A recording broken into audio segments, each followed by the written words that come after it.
we had a handful of athletes competing this past weekend. So before we get to the conference championships, on Friday we had the Dome Open, and we had it's actually a good meet. We had a lot of kids stepping up. Jamie Lindstrom did a terrific job in the weight throw, big PR. She was about 3 inches short of Rachel Jansen's school record in that event. So she did a terrific job. We're excited about that. Justin Baker also had a really big meet, big seasonal best in both the shot put and the weight throw. He's less than a foot away from the school record now in both of those events. So he's dialed in, looking good. Rachel Pates, she ran her fastest hurdle race since her freshman year and got the win. So that was terrific to see. Darius Fountain got his first win of his collegiate career. The football player who also hurdles, he's turned out to be pretty good. So he's just getting better and better. Raheem Black, we let him focus on shorter events this year. He's a quarter miler and a 400 hurdler, but he's getting faster and faster in the 60, and he actually won that event and ran a good time. He's in a position to score now in the conference in 3 events, so he's looking good. Sean Cook tried the high jump for the first time, and he went 6'5", and it wasn't pretty, but you don't get style points in the high jump. So as long as he keeps making bars, there's a lot more there. So he may have found a new event. Lindsay Kite also got her first win of her career. She won the 800 meters, looked good doing it. And Dayanara Whitaker, Cedar Falls High School grad, she won the 60 meters and was really impressive doing that.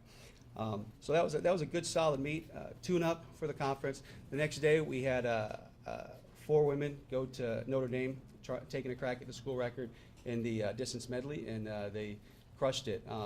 It was Brett Corey, Darian Samuelson, Amber Clock, and Alex Wilson. They broke the school record by 12 seconds, broke the all-time conference record by 7 seconds.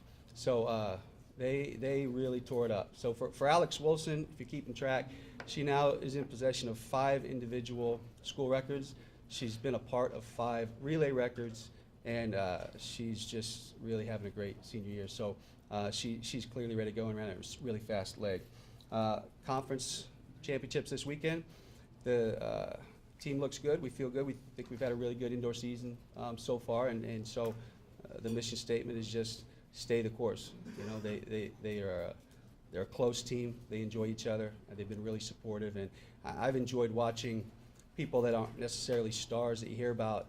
They've been stepping up every track meet. We have somebody new that suddenly is in a position to score at the conference meet.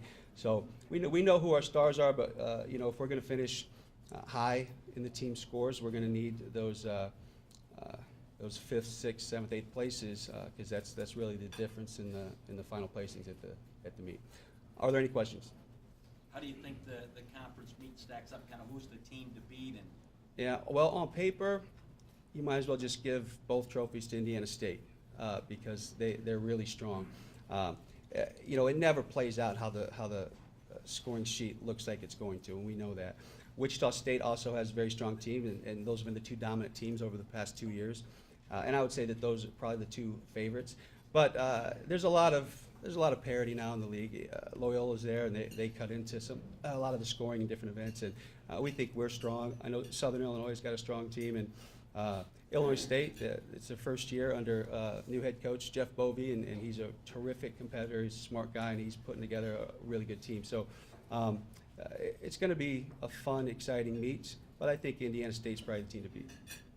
you not only want to peak this time of the year, but you want to be healthy too. Do you have everybody ready to go, or will you be missing anybody?